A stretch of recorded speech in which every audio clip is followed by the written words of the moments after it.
Okay, I think the first thing is to understand that human beings are human beings. Some of them are bad, some of them are good. The fact that somebody engages himself, says he's a Muslim does not mean the entire Muslim world is complicit in whatever crimes that they are carrying out. That's the first thing. Yeah. Second thing is to understand the commonalities of people. How does it mean that if this person is says he's a Muslim and therefore whatever he does, I necessarily sanction it?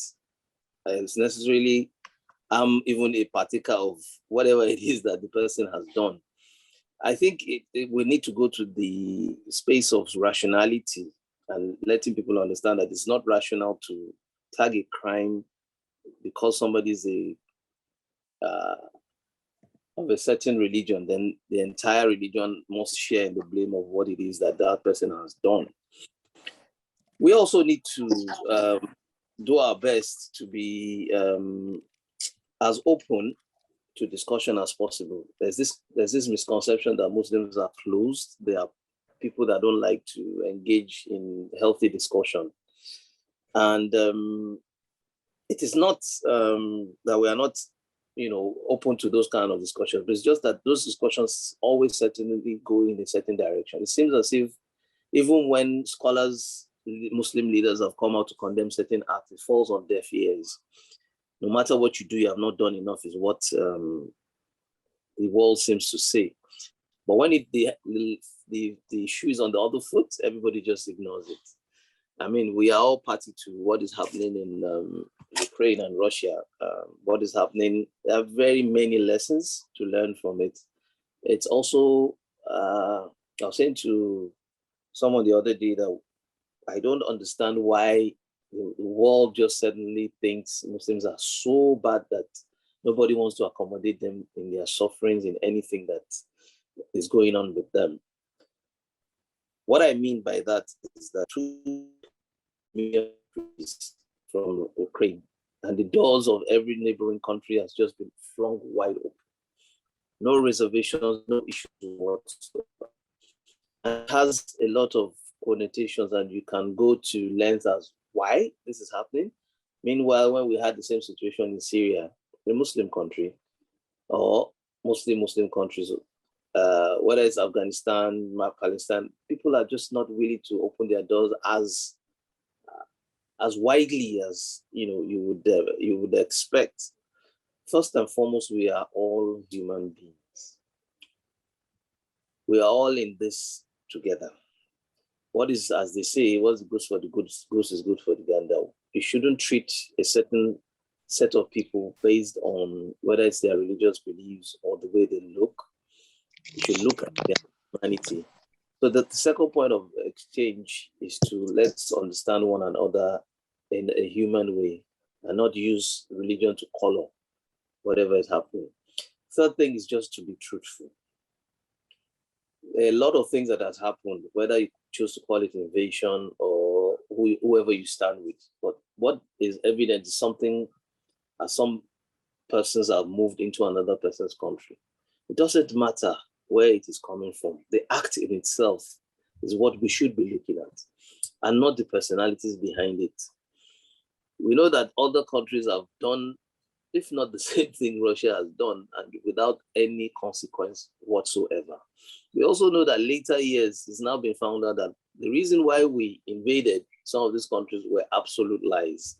And indeed, some of the main actors apologized for having done that. No repercussions. Nobody has said anything about it. Nobody has used the religion of the leaders that invaded as a blanket blame on all those who have that persuasion. So I think that the world needs to be a bit fairer, less hypocritical, and just speak to people's humanity in terms of, so as we as Muslims, we need to, first of all, if it is institutional, document those things. If it is just based on human relations between individuals, learn to understand one another, put your point across, but also be open to listen to where those other people are coming from. Perhaps in understanding their viewpoints, the saying that says that you cannot walk in another man's shoes until you remove your own. So let's look at why do you feel the way you feel? This is how I feel. This is my point of view, and this is how things are. Maybe in understanding, and hopefully the other side also is open to understanding, we can learn to lower some of this or lessen some of this Islamophobia. And, the funny thing is that through history, we've never had it this bad, really. If you look at whether you want to choose to accept that Christianity and Islam are at loggerheads, the first thing that comes to your mind is the hijab, isn't it? But if you call attention of the Christians to say, give me one picture of, even if it is not Mary, Virgin Mary, well, they have a lot of symbols and statues and pictures and what have you, that has one picture where Mary's head is uncovered. Just one picture of any artist. Throughout history, you would not find one. And if you look in the times, in those days, it was a common thing that women covered their heads. Anyway, may not be in this manner, but indeed they did cover their head. So what is the animosity towards when you see somebody in hijab, your guard goes up? What have they done to deserve hateful or resentful behavior towards them? When indeed in your history, in your upbringing, there's been loads of that. So you should have been exposed and used to it.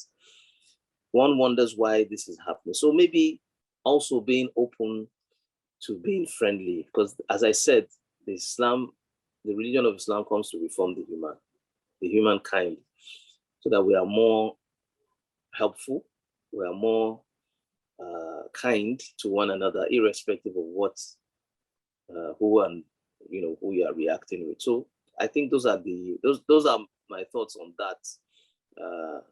So Alex, thanks for the question. I hope that answers it a bit.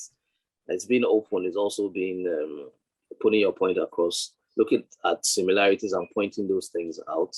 That if you don't like me with my hijab, then do you hate Mary? Do you hate the women that used to cover in the times of times of prehistoric when Christianity started, and indeed up to today? If you look at the Orthodox religions in the Christian background, you would find that the women covered their hairs. So, Ali. Okay, thank you very much.